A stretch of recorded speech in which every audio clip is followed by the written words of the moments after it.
තාපගති විද්‍යාවේ ශුන්‍යාදී නියමය.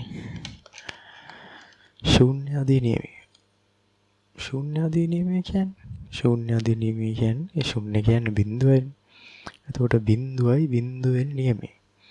ඇයි බිඳුවෙන් නියමය කියලා දාන්නේ? සාමාන්‍යයෙන් අපි දන්නවා පළවෙනි නියමය, දෙවෙනි නියමය, තුන්වෙනි නියමය, හතරවෙනි නියමය. එහෙම අපිට පුළුවන් එකේ ඉඳන් පටන් ගන්න. ඇයි මේ බිඳුව කියලා දාන්නේ? ඇත්තටම මේකට කතාව තමයි මෙයාලා පළවෙනි තාපගති විද්‍යාවේ පළවෙනි නියමයක් දීලා තියෙනවා. දෙවෙනි නියමයක් දීලා තියෙනවා. හරිද? එහෙම දැන් නියම දැන් කොහොම දීලා තියෙනකොට මෙයාලට හිතුණා පස්සේ මේ නියමය එයාලා අලුතින් හිතන නියමය ඔක්කොටම කලින් චුට්ටක් මෙන්ෂන් කරා නම් හොඳයි කියලා චුට්ටක් දැනුවත් කරා නම් හොඳයි කියලා එයාලට හිතුණා. එයාලට කියන්නේ මේ තාපක සම්බන්ධව අධ්‍යයනය කරන කට්ටියට. ඉතින් එයාලා මොකද කරේ? ඒක බිඳු වෙන නියමය කියලා දැම්මා. ඒ කියන්නේ එක දැන් තියෙනවනේ, දෙකක් දැන් තියෙනවනේ. එතකොට මේක දැන් මේ ආයේ එක කියන එක දෙක කරලා, දෙක කියන එක තුන කරලා එහෙම කරනවට වැඩිය බිඳුව කියලා එකක් හදලා දාමු කියලා එයාලා කතා කරලා තමයි ශුන්‍යාදී නියමය කියන එක දාලා තියෙන්නේ.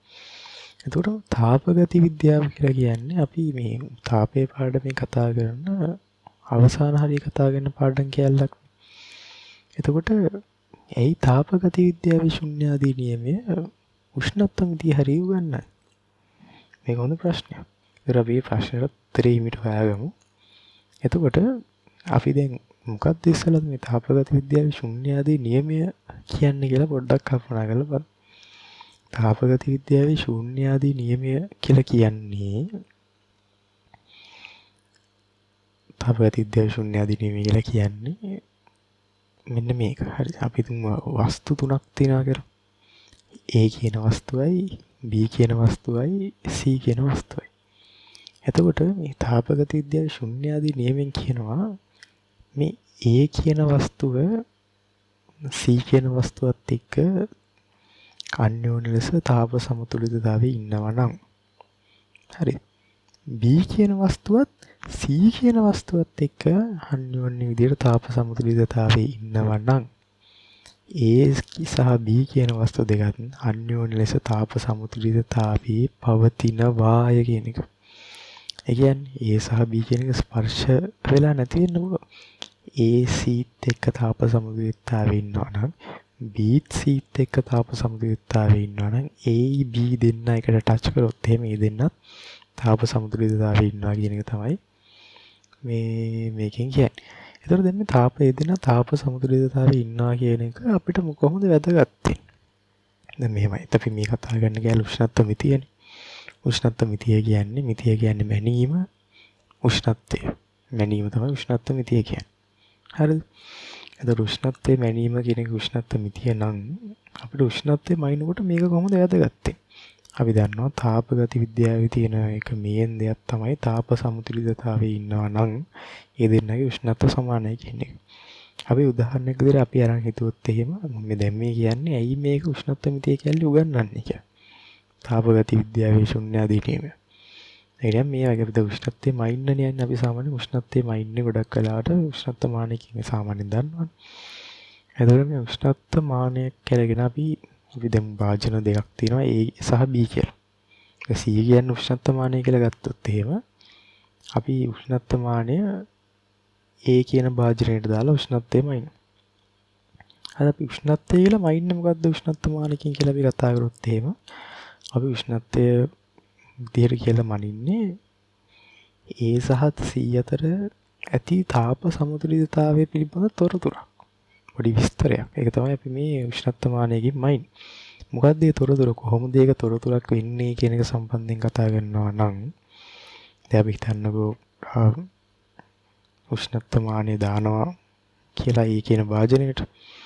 එතකොට මේ ඒ කියන වාදනයෙන් තියෙන උෂ්ණත්වයෙන් උෂ්ණත්වය වැඩි කියන්නේ උෂ්ණත්වය වැඩි කියමුකෝ. ඒකෙන් තාප ශක්තිය උරා ගන්නවා.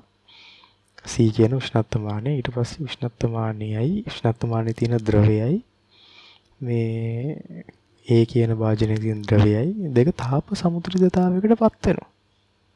මේ දෙක තාප සමතුලිතතාවයකට පත් වෙනවා. ඒතකොට මේ තාප සමතුලිතතාවයේ කොත් කියන්නේ තාප සමතුලිතතාවය තියෙනකොට යාළගේ තියෙන උෂ්ණත්වය සම්බන්ධ පොඩි තොරතුරක් තමයි අපි ගන්නේ මේ උෂ්ණත්වමානයේ මිනුමේ. හරිද? එතකොට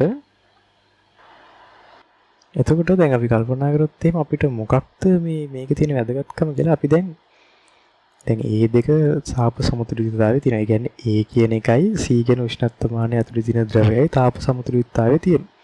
ඊට පස්සේ අපි මොකද කරන්නේ? උෂ්ණත්වමානය එළියට අරගෙන ඒ උෂ්ණත්වමානය අපි දානවා B කියන ද්‍රවයේ තියෙන මේ භාජනයට.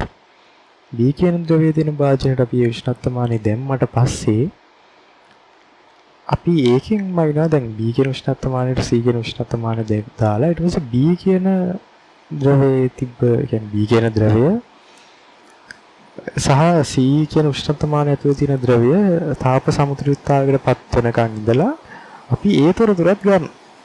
එතකොට අපිට තේරෙන්නත් එහෙම C කියන උෂ්ණත්වමානයේ මේ අවස්ථා දෙකේදීම තාප සමතුලිතතාවයකට පත් උනේ එකම මට්ටමක මේ නම් ඒ කියන්නේ දෙන්නගේ උෂ්ණත්ව සමානයි කියලා තමයි එකෙන් කියන්නේ. ඒ කියන්නේ දෙන්නගේ උෂ්ණත්ව සමානයි කියන්නේ. ඒ කියන්නේ සාමාන්‍යයෙන් දැන් A කියන එකට C කියන උෂ්ණත්වමානය දාගත්තාම මේ දෙන්නගේ උෂ්ණත්ව සමාන වෙනවා. ඉස්සෙල්ලා මේ දෙන්න තාප සමතුලිතතාවයකට එනවනේ. තාප සමතුලිතතාවයකට ආව කියලා කියන්නේ මේ දෙන්නගේ උෂ්ණත්ව සමානයි. හරිද? ඒ කියන්නේ ඊට පස්සේ අපි ගරන් B කියන ද්‍රව භාජනය දාපුවම C කියන උෂ්ණත්වමානය මේ දෙන්නත් තාප සමතුලිතතාවය වෙනවනේ. ඒ කියන්නේ මේ දෙන්නගේ උෂ්ණත්ව සමානයි.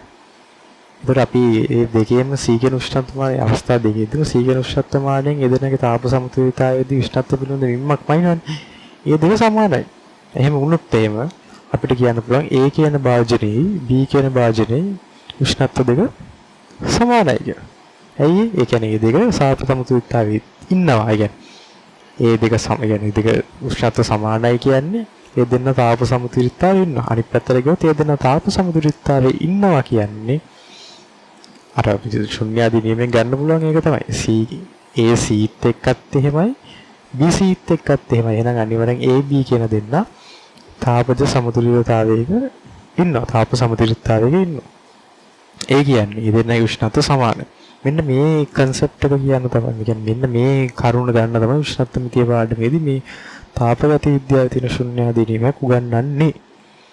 ඉතින් එතකොට ඕක තමයි අපිට කියන්න දෙන්නේ තාපගත විද්‍යාවේ ශුන්‍යාදී නියම සමරයිස් කරනවා නම් තාපගත විද්‍යාවේ ශුන්‍යාදී නියමයෙන් කියන්නේ ABC කියලා වස්තු තුනක් තියෙනවා නම් ඒ වස්තුව C එක්ක තාප සමතුලිතතාවයක ඉන්නවා නම් B වස්තුව C එක්ක තාප සමතුලිතතාවයේ ඉන්නවා නම් ඒ D වස්තු දෙක අන්‍යෝන්‍ය ලෙස තාප සමතුලිතතාවයේ පවතිනවා කියන එක.